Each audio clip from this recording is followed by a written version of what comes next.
नमस्ते। आप सभी का स्वागत है आज के इस कार्यक्रम में। और आज हमारे साथ एक बहुत महत्वपूर्ण हस्ती हैं, कंचन गुप्ता जी। कंचन गुप्ता जी, जैसा कि आप जानते हैं, ये बहुत ही प्रसिद्ध लेखक और कॉलमनिस्ट रहे हैं, और इस समय इंफॉर्मेशन और ब्रॉडकास्टिंग मिनिस्ट्री में सीनियर एडवाइजर के पद पर है। स्वागत है कंचन दा आपका जयपुर डायलॉग्स पर। तो आपसे बात करेंगे बंगाल की जो ये जीत हुई है, तो इसको आप कैसे देखते हैं? इसके पीछे सबसे महत्वपूर्ण कारण क्या है? बंगाल की जो जीत है उसको हम लोग एक सामान्य चुनाव में जो कोई भी पार्टी जीतता है उसके साथ इसकी तुलना ना करें।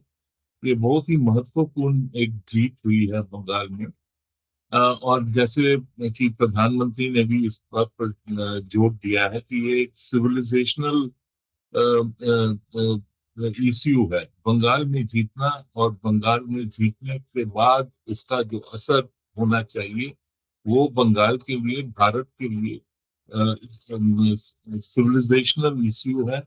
और इस जीत से यही स्थापना होती है कि बंगाल जिस कारण से बना था 1947, शायद बहुत लोग नहीं जानते हैं, 1947 में जब पार्टीशन की बात हो रही थी, देश भाग की बात हो रही थी, उस समय ये एक चर्चा बड़ी जोरदार की चली थी कि बंगाल को भाग ना किया जाए, बंगाल में पार्टीशन ना हो और बंगाल एक सिंगल यूनिट रहे।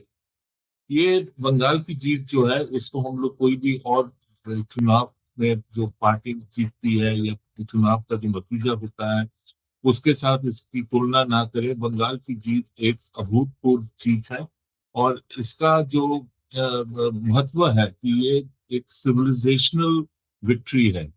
ये जीत भारतीय संस्कृति, भारतीय जो आइडेंटिटी है उसकी जीत है।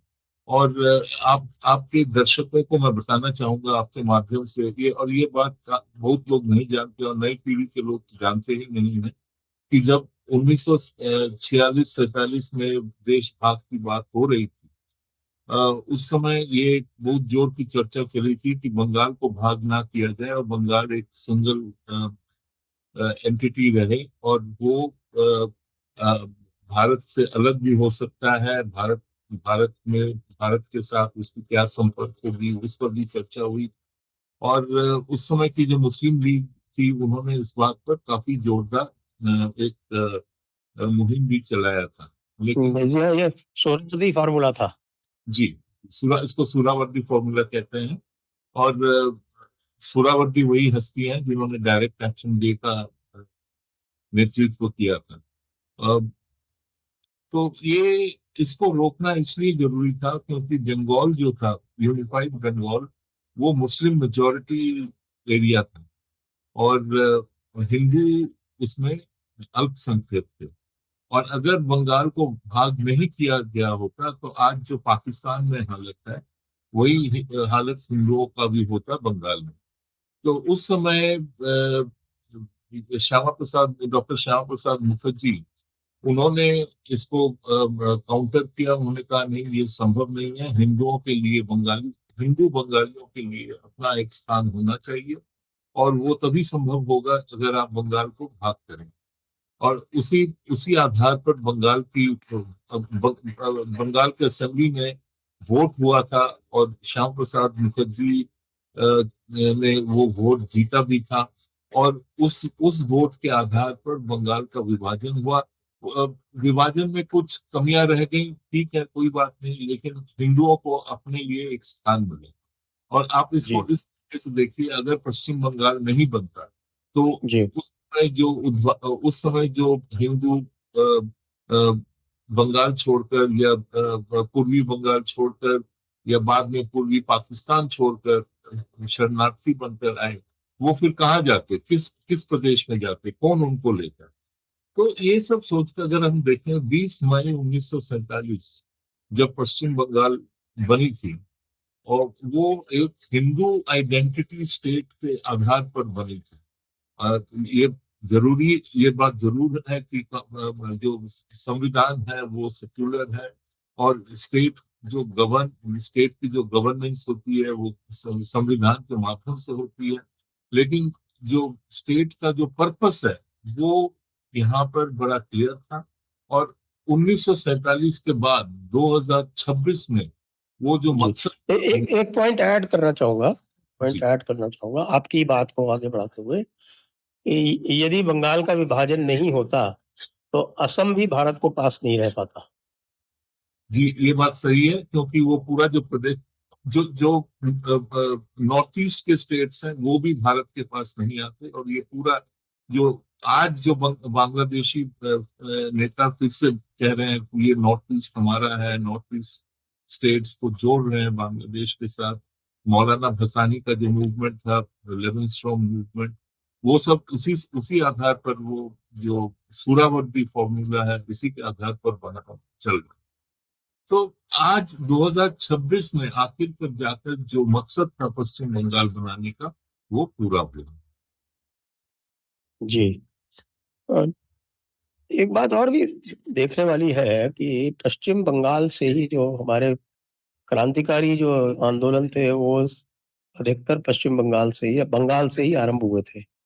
और अनुशीलन समिति जैसे जो आपके संगठन थे, उन्होंने तो अंग्रेजों को विवश कर दिया कि वो बंग भंग जो division of partition of Bengal था उसको उनको उल्टा करने के लिए, क्योंकि वो पार्टीशन ऑफ बंगाल भी, जब ईस्ट बंगाल जो बनाया था उसमें पूरा आज का बांग्लादेश और उधर असम का पूरा हिस्सा वो उसमें डाल दिया था।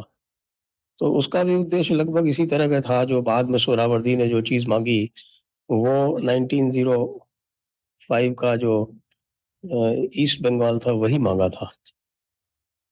जी।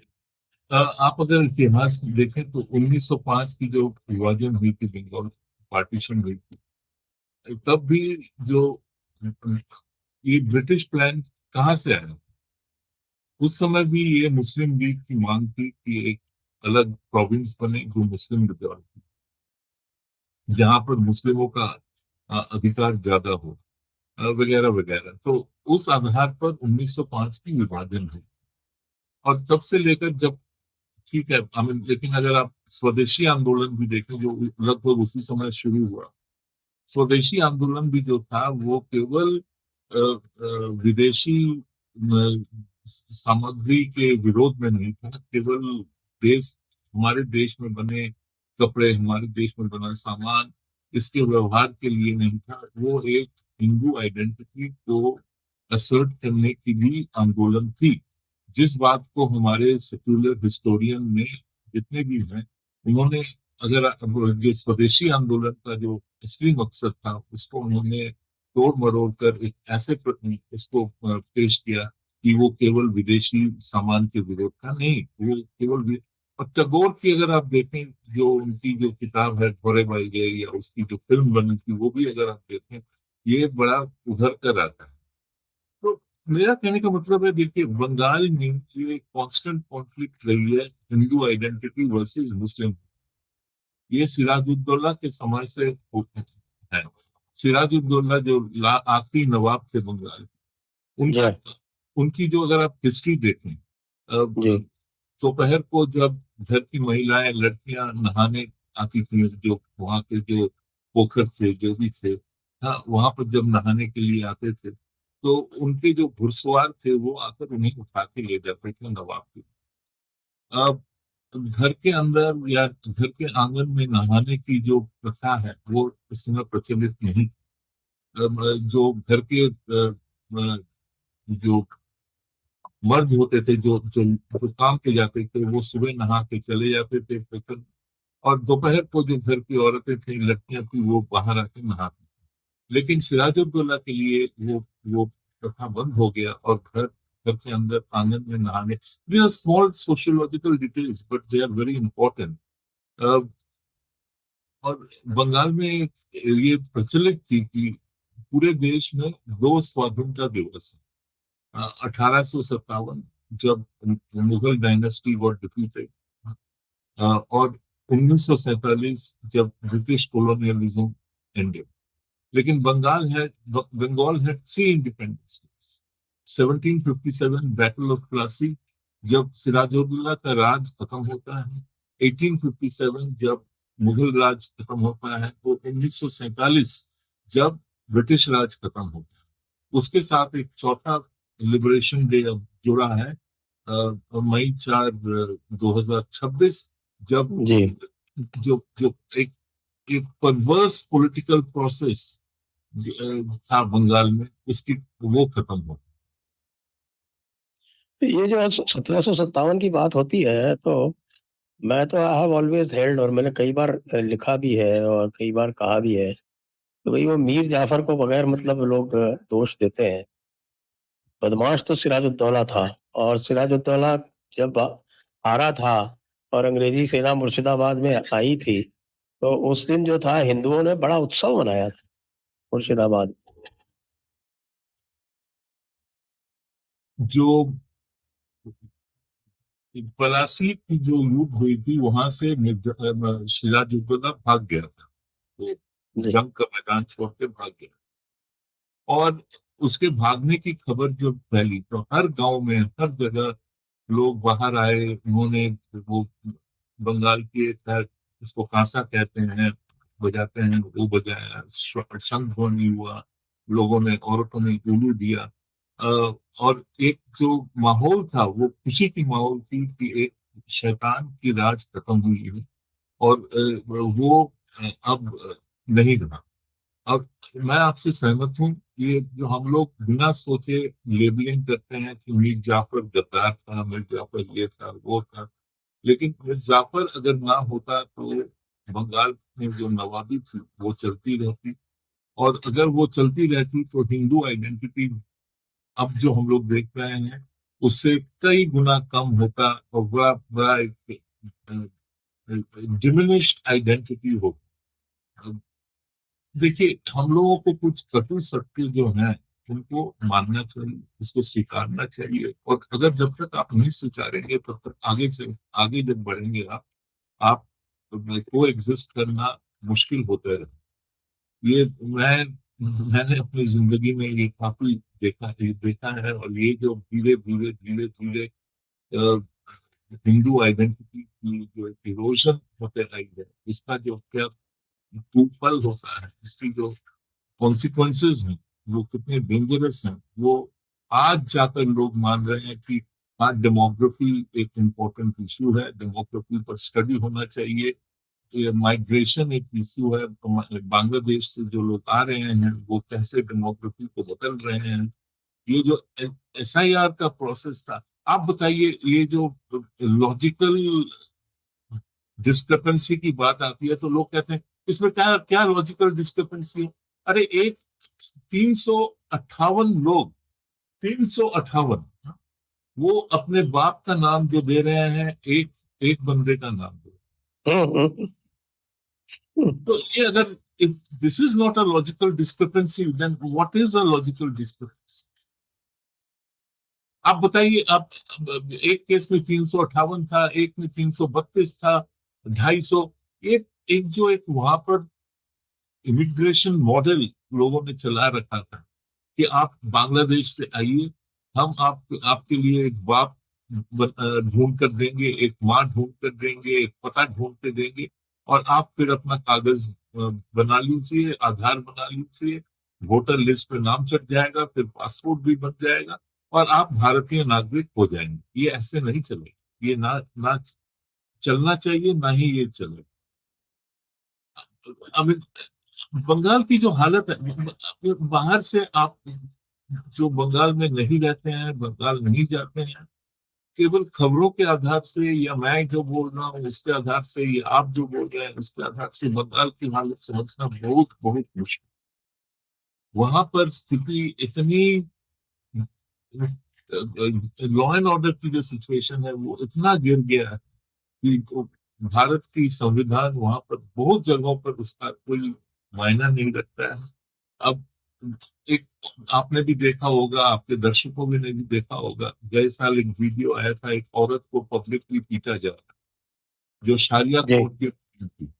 हाँ। अब वो जो लोकल MLA है, वो TMC का MLA, और वो कहता है कि ये हमारी शारिया शारिया आइन हमें ये कहता है कि अगर कोई औरत गलती करती है तो उसको पब्लिकली पीटा जाए, और हम अपने देश में ये शारिया आइन चला रहे हैं अपने देश में। तब से ये इस्लामिक राज बन गया, और मुख्यमंत्री वो चुप बैठी रहती है, वो कुछ नहीं बोलती थी। तो ये स्थिति जो है, ये इट वाज अनटेनेबल। और ये केवल इलेक्टोरल विक्ट्री नहीं है, this is a civilisational victory. और इस विक्ट्री को अगर हम लोग सही तरीके से कामयाब करना चाहते हैं तो हमें तुरंत काम शुरू करना पड़ेगा। पॉलिसीज ऐसी होनी चाहिए कि जो जो एक हिंदू अंडर सीज फील कर रहा है बंगाल में, उसको रियश्योरेंस मिलना चाहिए, पलायन रुकना चाहिए। और बंगाल की जो बंगाल पश्चिम बंगाल बनाने के पीछे जो एक लॉजिक, उस लॉजिक के आधार पर आगे बढ़ने थे। एक बात और आपसे पूछूंगा, क्योंकि 2021 के बाद में जिस तरह से तृणमूल ने चुनाव जीता था, उसके बाद एक घोर निराशा थी, क्योंकि 2021 में भी लोगों को लग रहा था कि भाई यहाँ पर कॉन्टेस्ट होगा, लेकिन जिस प्रकार की प्रैक्टिसेस की गई, जो आज फलता में चुनाव हो रहा है, और हम देख रहे हैं कि किस तरह से वास्तविक परिणाम अब आ रहा है, तो वो जो एक प्रकार से छीना गया था जो इलेक्शन, उसके बाद में फिर किस तरह से ये 2026 तक ये ग्राउंड वापस गेन करके, और जो निर्णय होना चाहिए था, जो लोग चाहते थे, उस प्रकार का चुनाव करवा पाना संभव हो सका, और ये निर्णय लाना संभव हो सका। इसके पीछे देखिए तीन चार कारण है, मैं आपको बता दूं। एक तो है 2021 में जो जो चुनाव हुआ था, वो टीएमसी ने जिस तरीके से जीता था सबको पता है। डर डर डर का माहौल था। उन्होंने बोगस वोटिंग किया, छप्पा वोटिंग किया। और ये बात कितना छप्पा वोटिंग का जो स्केल था, वो इसी से पता चलता है जब एसआईआर में लाखों की संख्या में नाम निकाल दिए गए वोटर लिस्ट से, बिकॉज वो मर गए थे, वो मिल नहीं रहे थे, वो पश्चिम बंगाल में और रहते नहीं है। जिंदा भी है तो वहां के बासिंदा नहीं है, वहां के रेसिडेंट नहीं है। तो वो सब नाम अगर आप हटा दें, करीब 50 लाख 60 लाख नाम थे, और वो सारे नाम के अगेंस्ट टीएमसी के लोग जाकर वोट देते थे। छप्पा वोटिंग जिसको कहते हैं, फॉल्स वोटिंग जिसको कहते हैं। दूसरी बात है, अगर आप वहां पर हैं भी और आपका नाम वोटर लिस्ट पर है, आप अगर बूथ में जाए तो आपको बोल देते थे कि आपका वोट तो हो गया है। इसका मतलब है कि टीएमसी के लोग गुंडे आकर आपका आपका वोट वहां पर डाल देते थे। तीसरी जो उसमें थी कि भय का जो माहौल, लोग घर से नहीं निकलते थे कि हमें मार देंगे, गोली मार देंगे, पीट देंगे, ये होगा। तो ये सब इस बार खत्म हुआ कि जो सही तरीके से सेंट्रल फोर्सेस का इस्तेमाल हुआ है। इलेक्शन कमीशन ने दम दिखाया कि नहीं, पुलिस हम जो कहेंगे वैसे करेगी, वहां पर कोई भी गैर कानूनी काम नहीं होगा। हर बूथ में कैमरा लगेगा, और कैमरा अगर बंद कर देते हैं ये, तो क्या करते थे, रुमाल लेके कैमरा के ऊपर लगा देते। अब तो अगर जो जो सेंट्रल एक मॉनिटरिंग रूम उन्होंने बनाया था, वहां पर से पता चलता है कि कैमरा काम नहीं कर रहा है, तो बूथ उस वहां पर उस बूथ में वोटिंग बंद करवा दिया जाएगा। ये सब एडमिनिस्ट्रेटिव के स्टेप से काफी फायदा करेगा। लेकिन देखिए, सबसे बड़ा वहां पर जो इशू था, एक 2021 के बाद जो इलेक्शन के बाद वायलेंस हुआ। हाँ, महिलाओं के साथ गलत काम किया गया, लोगों को मारा गया, घर के घर जला दिए गए। लोगों ने पलायन किया, पूरा का पूरा गांव पलायन करके असम में पूरे शरणार्थी बन के चले गए। तो ये सब जब हो रहा था, तब ये चर्चा चली थी कि भाजपा की जो केंद्रीय नेतृत्व है वो कुछ नहीं कर रही है, वहां पर राष्ट्रपति शासन लगना चाहिए, क्यों नहीं लगा रहे हैं, वगैरह वगैरह।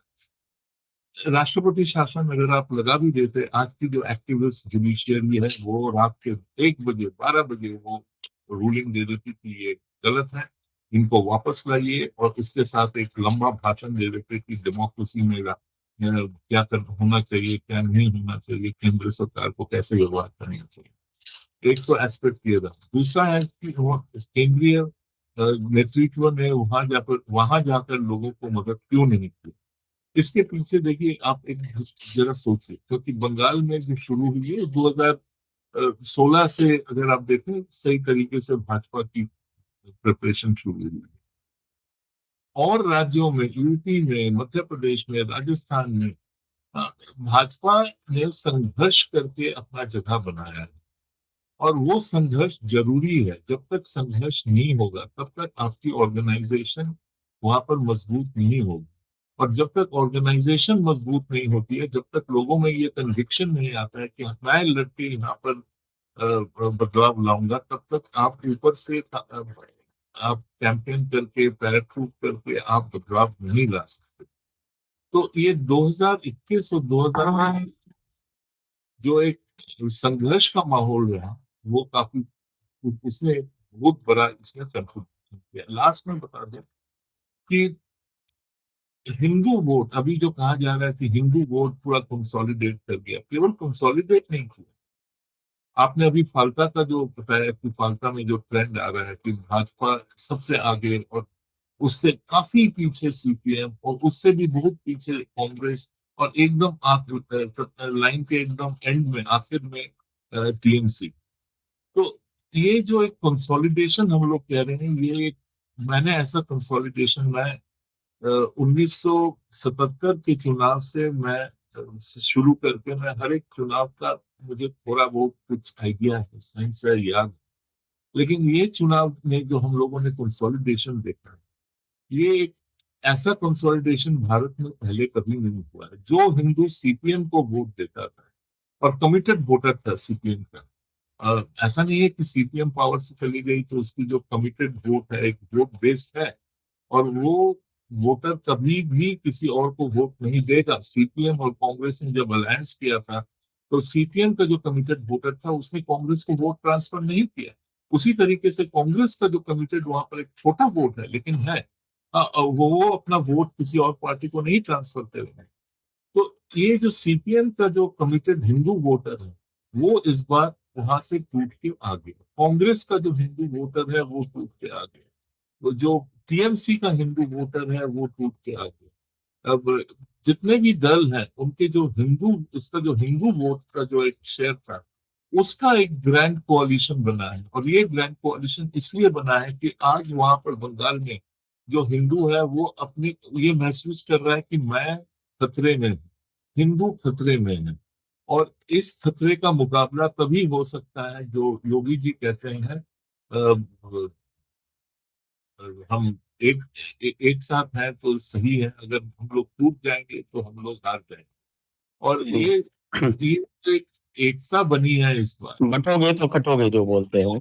हो गई। तो ये जो इस बार एक एकता बनी है, और इसके साथ कास्ट का कोई संपर्क नहीं है, इसके साथ रीजन का कोई संपर्क नहीं है। ये सिंपली मैं हिंदू हूं और अब ये मेरे लिए आखिरी चांस है। अगर मैं इस बार नहीं कर पाया तो मैं आगे चल के यहाँ पर नहीं रह सकता, नहीं रह पाऊंगा, और मुझे अपना घर बार सब कुछ छोड़ के यहाँ से जाना पड़ेगा। ये सेंस जो एक बना है, और ये किसी पार्टी ने नहीं बना है। आप हर वहां पर हर गांव में एक मंदिर होता है। मंदिर, अब वो मंदिर, जैसे हम लोग मंदिर सोचते हैं कि एक स्ट्रक्चर होगा, ये होगा, वैसा नहीं है। दालान है, ओपन प्लेटफॉर्म है, थोड़ा थोड़ा बहुत उसकी कवरिंग होती है। वो दुर्गा मंडप कहते हैं। वहां पर काली की मूर्ति भी रहती है, शिव की मूर्ति भी रहती है। जब दुर्गा पूजा होता है तो दुर्गा की मूर्ति वहां रखा जाता है। तो आप रात को लोग सोने जाते थे, सुबह उठ के देखते थे कि मूर्ति तोड़ के कोई चला गया है। अब ये एक में छोटा सा ये उदाहरण है, मुर्शिदाबाद में जो राइट हुआ है। अब लोग सोचते हैं कि राइट हुआ तो राइट तो होता ही है, घर जला दिया, ऐसा घर तो जलाया ही जाता है। लेकिन जो यूनिक फीचर थी इस राइट की, हाँ, कि वो हिंदू घरों को चुन चुन कर वहां पर घुसे और कपड़े जला दिए। कपड़े उन्होंने, मर्दों का कपड़ा नहीं जलाया, लड़कों का कपड़ा नहीं जलाया। जो औरत, घर के औरत थे और लड़कियां थी, उनकी साड़ियां, उनके जो पेटीकोट, ब्लाउज, लड़कियों की फ्रॉक्स, हाँ, उनको जलाया। कि उनका ये था कि इनके हिंदू औरत बिना वस्त्र के रहेगी, और ये एक मैसेज था। ये हम लोग क्यों नहीं स्वीकार कर सकते हैं कि ये सच्चाई है? और जब तक हम लोग इस सच्चाई पर घास डालकर इसको छुपाते रहेंगे, तब तक ये जो एक हैप्पीनेस फैक्टर कहते हैं, वो हैप्पीनेस फैक्टर नहीं आता वो।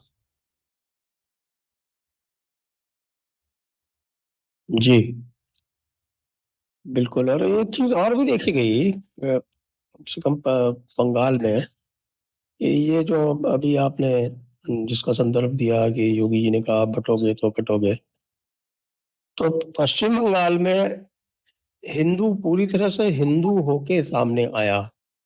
उसमें कोई जात पात वर्ग इस प्रकार का कोई अंतर दिखाई नहीं पड़ा, सबने एक साथ मिलके वोट दिया, चाहे वो ट्राइबल एरिया हो, चाहे नॉर्थ बंगाल हो, और चाहे आपका ये मालदा मुर्शिदाबाद हो, सभी जगह यही देखने में आया। देखिए, बंगाल में वैसे हिस्टोरिकली जात पात की इशू नहीं रही है। एक सवन इशू थी कभी किसी किसी जमाने में, वो अभी नहीं है। दूसरी जो बात है कि बंगाल में अगर आप इस बार का चुनाव देखें, जंगल महल जो जिसको कहते हैं, जहाँ पर ट्राइबल्स रहते हैं, ये पूरा इलाका जंगल महल का जो पूरा बेल्ट है, वहां पर टीएमसी का सफाया हो गया, और जी। वहाँ एक भी सीट नहीं जीत पाई। कांग्रेस नहीं जीत पाई, सीपीएम नहीं जीत पाई। क्यों? क्योंकि हम लोग, अगे फिर से मैं कहूंगा कि कुछ जो रियलिटीज ग्राउंड के हैं उनको स्वीकारना चाहिए। जो आज आज का जो आदिवासी है, ट्राइबल है, अ, वो अपने आप को हिंदू के साथ आइडेंटिफाई करता है।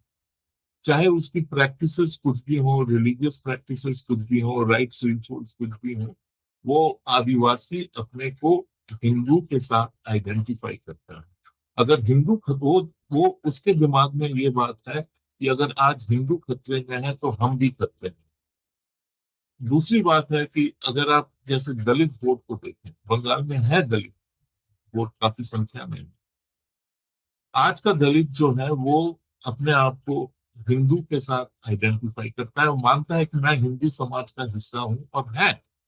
और ये सच भी है कि दलित जो है वो हिंदू समाज से अलग नहीं है, वो इंटीग्रल एक पार्ट है हिंदू समाज का।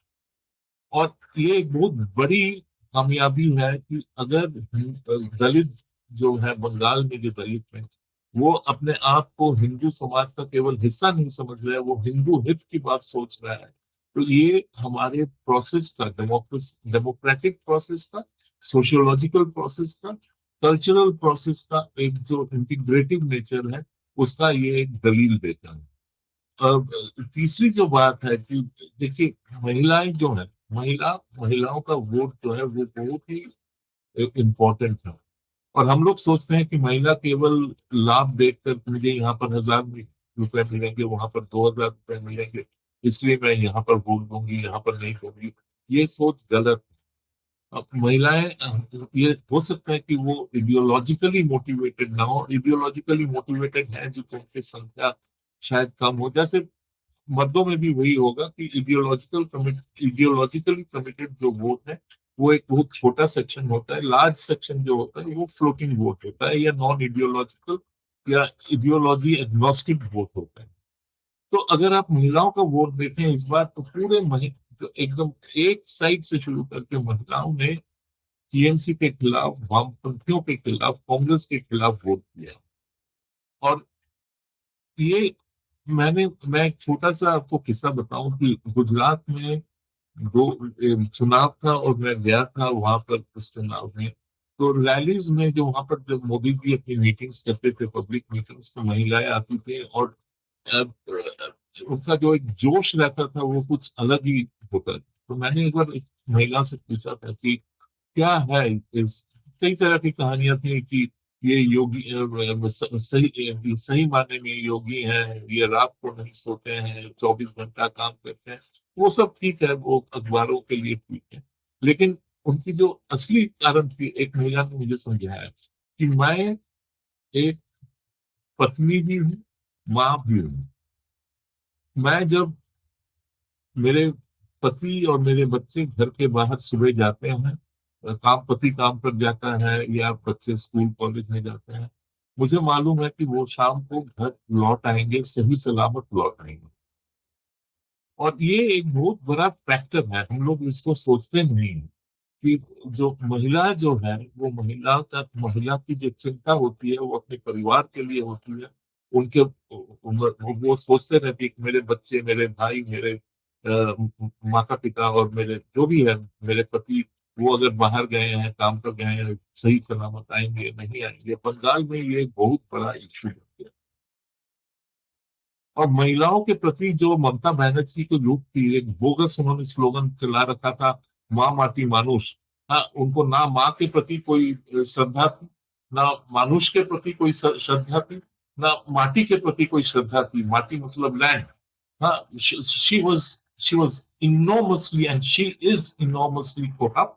She is communal, and on top of that, she is a crime sponsoring person. उनके राज में जितना क्राइम और क्रिमिनल सिंडिकेट्स को स्पॉन्सर किया गया, अब सारी डिटेल्स बाहर आ रही हैं, एक के बाद अरेस्ट हो रहा है, एफआईआर फाइल हो रही है। आप देखिएगा टीएमसी का ऐसा कोई हस्ती नहीं बचेगा जो जेल नहीं गए। तो ये जो एक भीति हो गई थी, भय हो गया कि क्या होगा, मेरा क्या होगा, मेरे बच्चों का क्या होगा। महिलाएं चली आई थी उनके साइड से, हमें नहीं चाहिए ये 1200 रुपए, 1000 रुपए हर महीने का एक भाता जो आप देख रहे हो, नहीं चाहिए।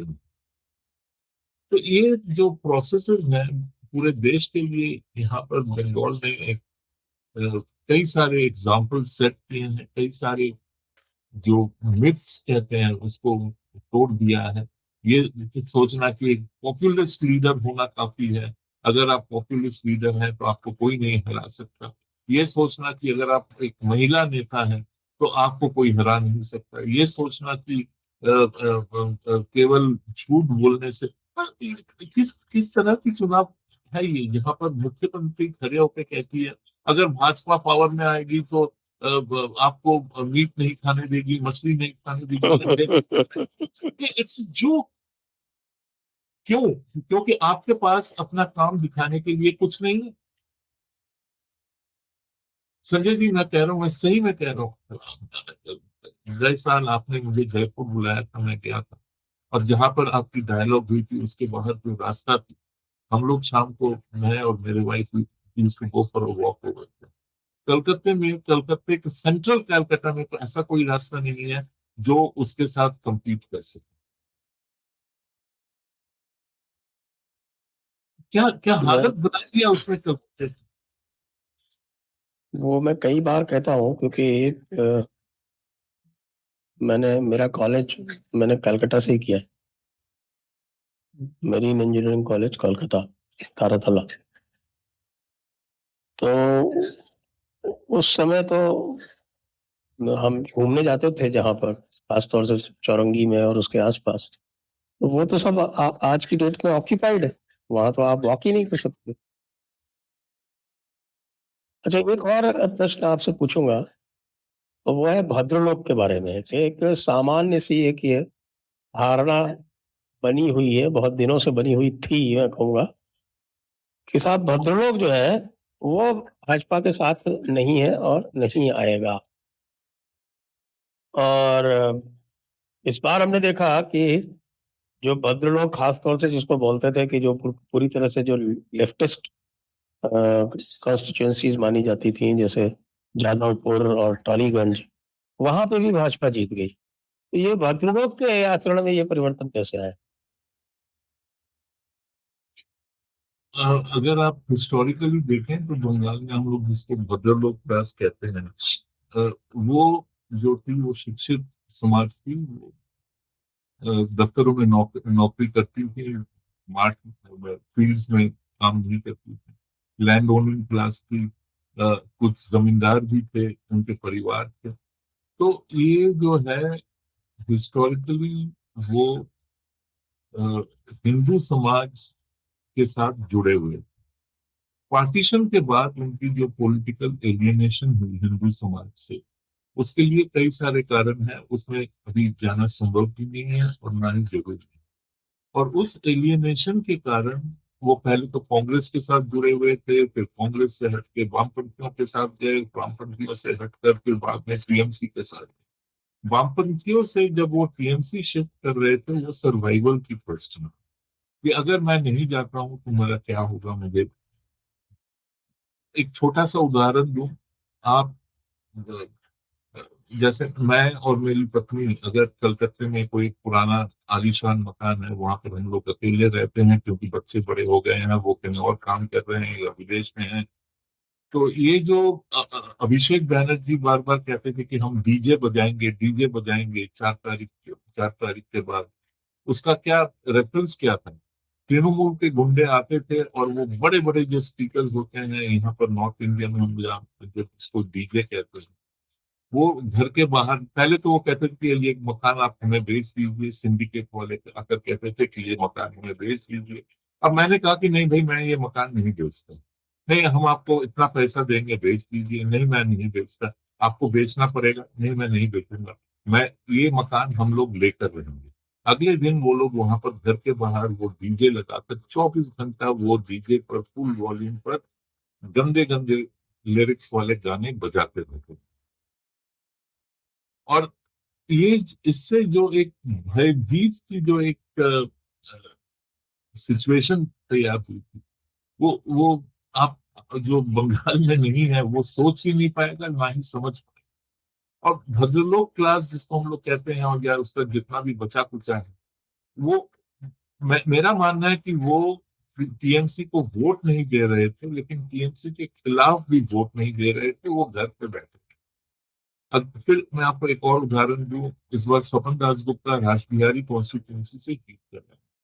रासबिहारी कॉन्स्टिट्यूएंसी में जो वोटर है, Rashbehari has the highest per capita income in Calcutta. Rashbehari में जो रहते हैं, उनका जो एवरेज इनकम है कलकत्ते में सबसे हाईएस्ट है। और वहां से टीएमसी जीतती थी, और टीएमसी का कौन जीतता था? एक फ्रॉड आदमी, एकदम 420 आदमी वो जीत कर आता। क्यों?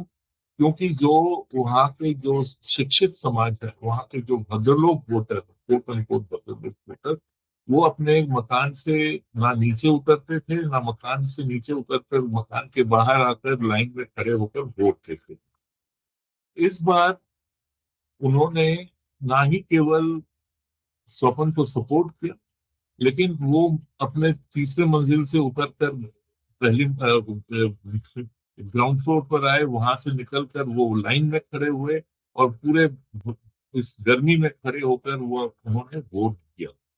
तो ये ट्रांसफॉर्मेशन का यही एक कारण है कि जब अब यू आर एन इंजीनियर, आपको ये लास्ट स्ट्रॉ थियरी जो है कि एक आप जितना भी वजन लाते रहिए, टिपिंग पॉइंट जो आप कोई भी बिल्डिंग पर एक जितना भी वजन लाते रहिए वो खड़ा रहेगा, लेकिन एक पॉइंट के बाद अगर 1 ग्राम का भी ज्यादा वजन होता है तो बिल्डिंग कोलैप्स कर जाए। तो ये एक वही सिंड्रोम था, टिपिंग पॉइंट पहुंच गई थी और वहां से। और एक छोटा सा और मैं आपको कहानी बताऊं। भद्रलोक लोग जो कहते हैं भद्रलोक समाज भाजपा के खिलाफ था, जो पहला प्रोमिनेंट फेस बीजेपी का बंगाल से लड़ा था वो है विक्टर बैनर्जी। और इसलिए नहीं लड़ा था विक्टर बैनर्जी कि उसको कोई पब्लिसिटी चाहिए था या कोई अखबार में अपना नाम देखना चाहता था। वो जेन्युइनली कन्विंस था, और कन्विंस किस बात पर था? अयोध्या के राम मंदिर पर कन्विंस था। और उसके अगर आप जाकर उस समय के जो इंटरव्यूज हैं उसको देखें, वो बड़े कन्विक्शन से बात करता था। Victor Banerjee comes from one of the most prominent families of Calcutta, old families of Calcutta. और अब उसने जो एक फेस दिया था भाजपा को, वो चुनाव हार गए थे, चौरंगी से लड़े थे, वो हार गए थे, लेकिन उन्होंने जो एक फेस दिया, वो जाकर आखिर जो जिसको नीड कहते हैं वो उसका फाउंडेशन बना, और वहीं से जाकर धीरे धीरे धीरे धीरे आज पार्टी यहाँ पर पहुंची। जी।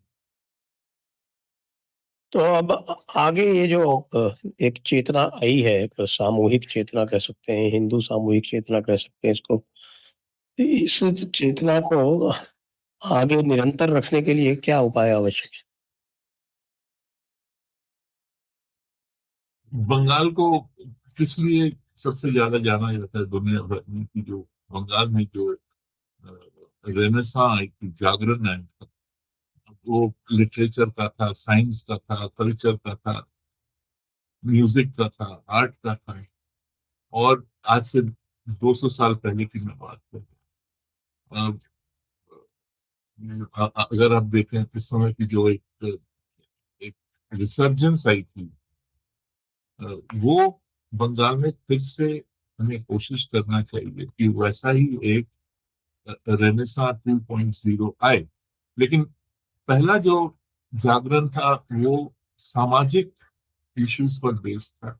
मेरा मानना है इस बार का जागरण जो है वो डेवलपमेंट आधारित होना चाहिए, इंडस्ट्रियल जागरण होना चाहिए, एजुकेशन का जागरण होना चाहिए, हेल्थ का जागरण। बंगाल में अस्पताल, medical services are non exist.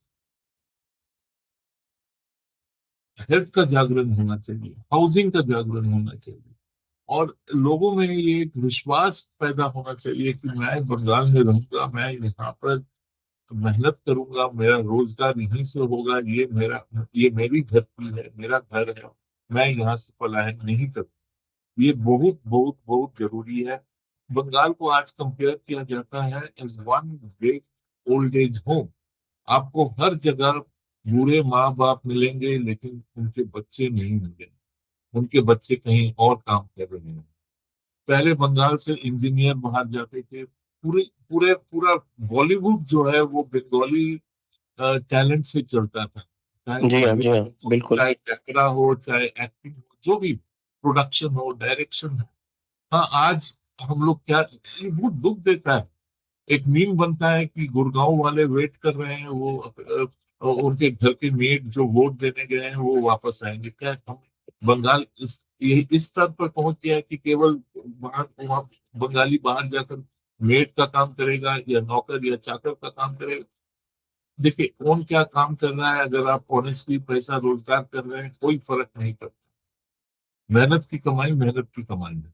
लेकिन एक जो आइडेंटिफिकेशन होता है वो भी जरूरी है कि बंगाल अपनी जो कोई भी आइडेंटिटी है उसको फिर से रिडिस्कवर करे, और आज की जो रियलिटीज है, उस रियलिटी के मैट्रिक्स में उसको उसको ढूंढे और उसको फिर से नए तरीके से सजाए।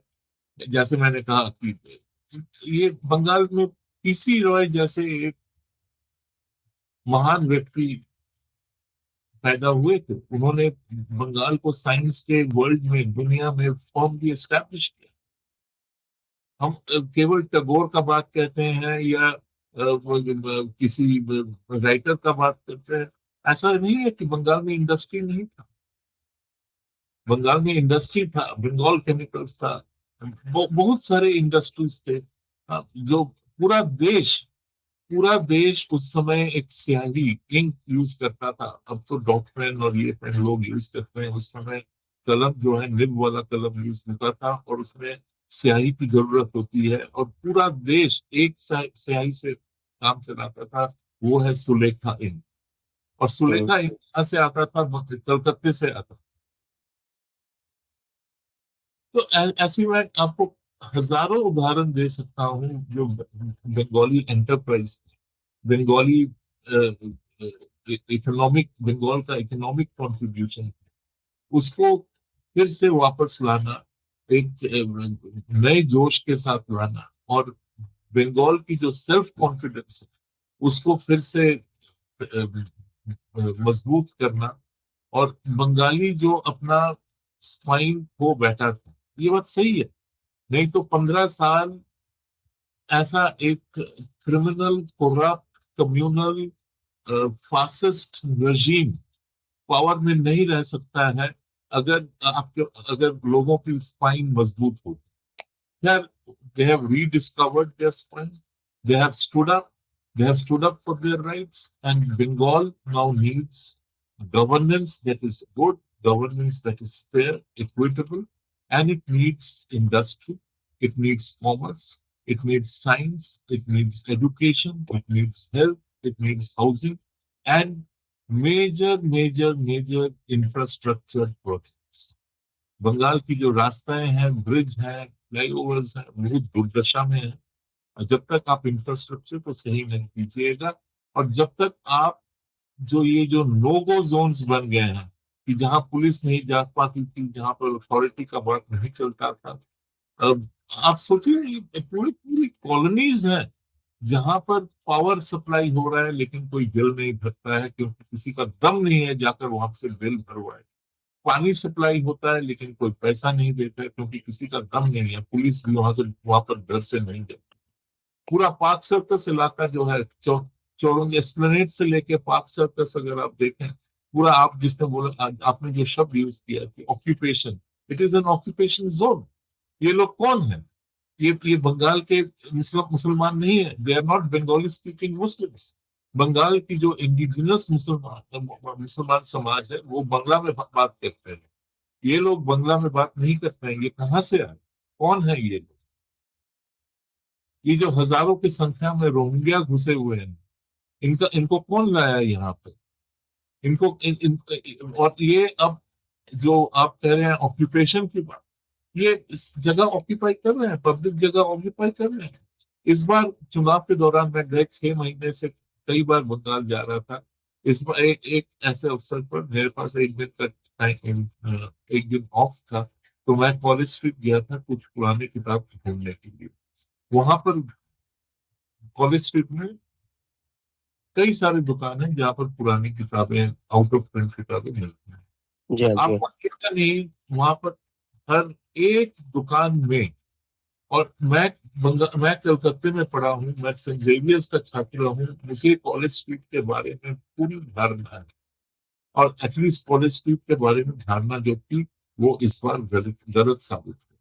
हर एक दुकान में एक मुसलमान बैठा हुआ है, उसको किताबों के साथ कोई भी संपर्क नहीं है, उसका कोई दिलचस्पी नहीं है। मैंने पूछा कि ये किताब मिलेगा क्या? नहीं, देख लीजिए।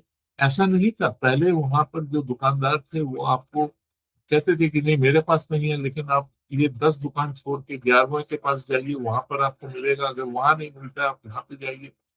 तो ये क्या हो रहा है? ये हो रहा है कि वो लोग, हिंदू डर के दुकान छोड़ रहा है, या उसको डराया जा रहा है। टीएमसी के गुंडे आए, उसको कहा कि तू ये दुकान अभी बेचेगा, तुरंत बेचेगा, इस पैसे पे बेचेगा, अगर नहीं बेचेगा तेरे को मार देंगे, तेरे लड़की को उठा के ले जाएंगे, तेरे वाइफ को उठा के ले जाएंगे करके उन्होंने तो दुकान बिकवा दिया।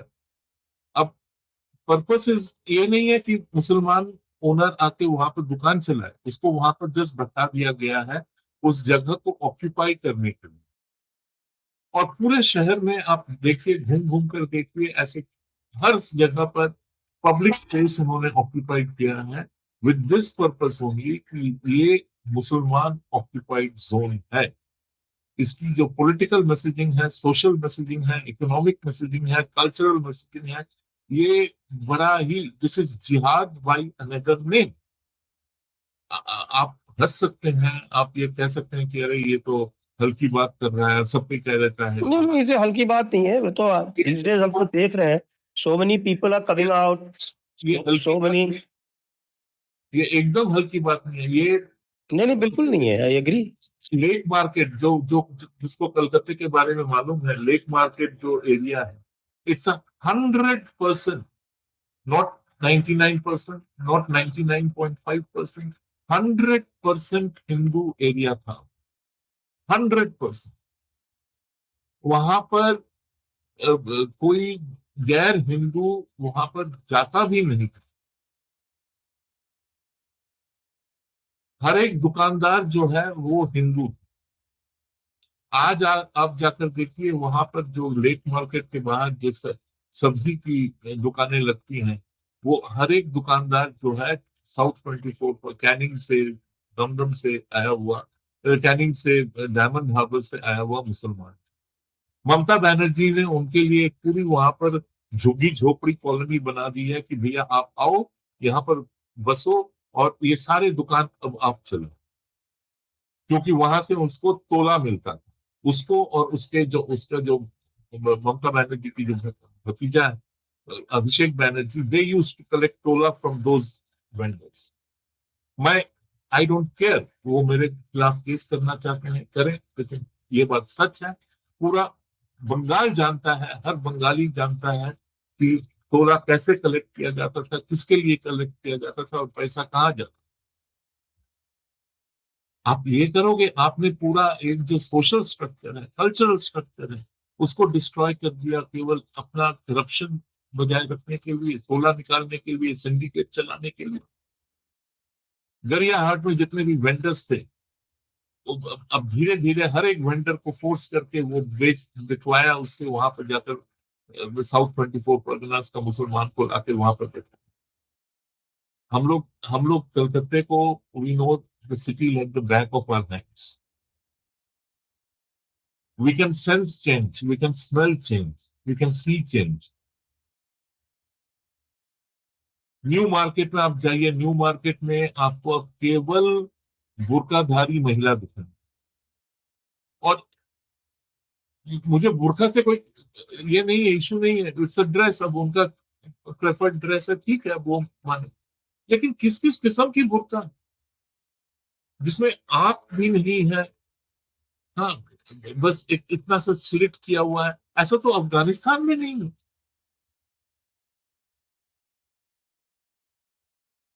तो ये कहाँ से आ रहे हैं, ये कल्चर कहाँ से आ रही है, ये कौन है, इस पर पूरा खोज होना चाहिए। Actually there should be a very serious study. Modi ji ने कहा है कि डेमोग्राफिक चेंजेस पर वो एक कमेटी बनाएंगे, उसकी एक स्टडी करेंगे। मुझे लगता है ये सब डिटेल्स जो है, इनको बड़े माइन्यूटली देखना चाहिए, स्टडी करना चाहिए, क्योंकि this is not Indian culture by any chance. मैं ये नहीं कहूंगा ये भारतीय संस्कृति नहीं है, ये हिंदुस्तानी संस्कृति नहीं। अगर आप जो कहते हैं कि सिंक्रेटिक कल्चर, ये क्या गंगा जमुनी कल्चर, ये सब भी अगर आप देखें, ये उसका हिस्सा नहीं।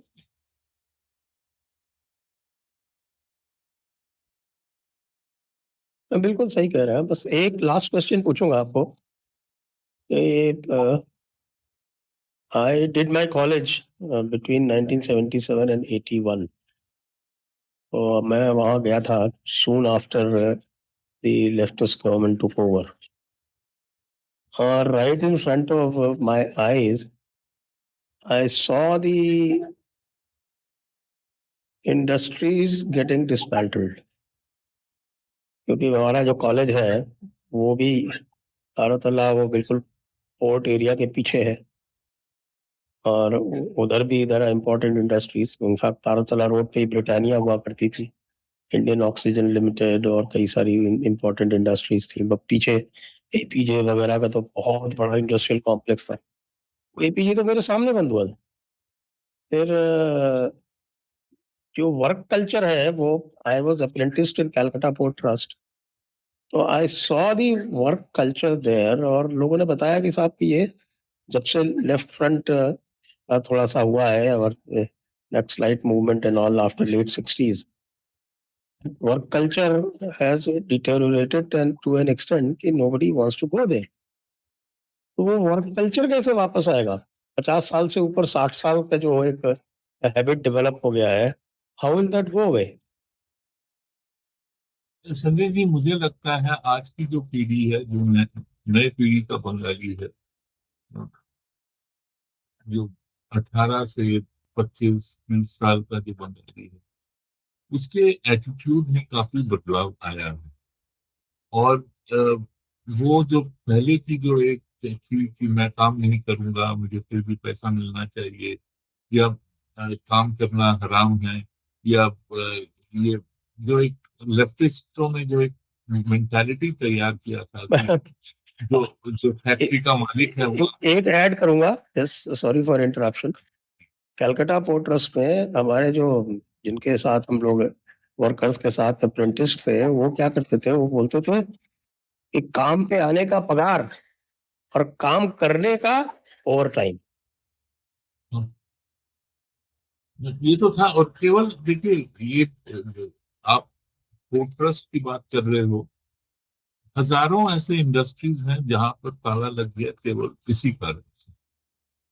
और जो ज्योति बासु ने जो एक कल्ट ऑफ इंडस्ट्रियल वायलेंस जिसे कहते हैं, उसको एक उन्होंने बढ़ावा दिया था। शुरू हुआ था घेराव से, जब वो डिप्टी चीफ मिनिस्टर बने थे 1967, 68, 69, 70, उस पीरियड में। अ, पहला पहला यूनाइटेड फ्रंट सरकार, दूसरी यूनाइटेड फ्रंट सरकार, तो उस समय उन्होंने जो एक मुहिम शुरू किया था, जिहाद शुरू किया था इंडस्ट्री के खिलाफ, कि वो इंडस्ट्री तब से लेके उसकी जो डिक्लाइन होता होता रहा।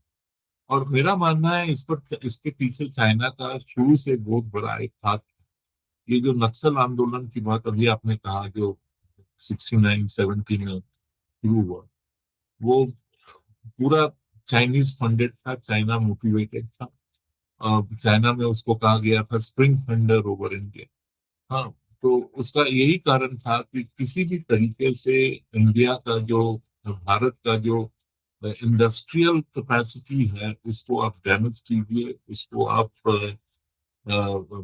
पैरालाइज कर दीजिए, कि हमारे साथ एक समय ऐसा हो कि वो हमारे पीछे हो जाए और हमारे साथ compete करने का दम ना। तो ये हुआ भी वैसा ही है।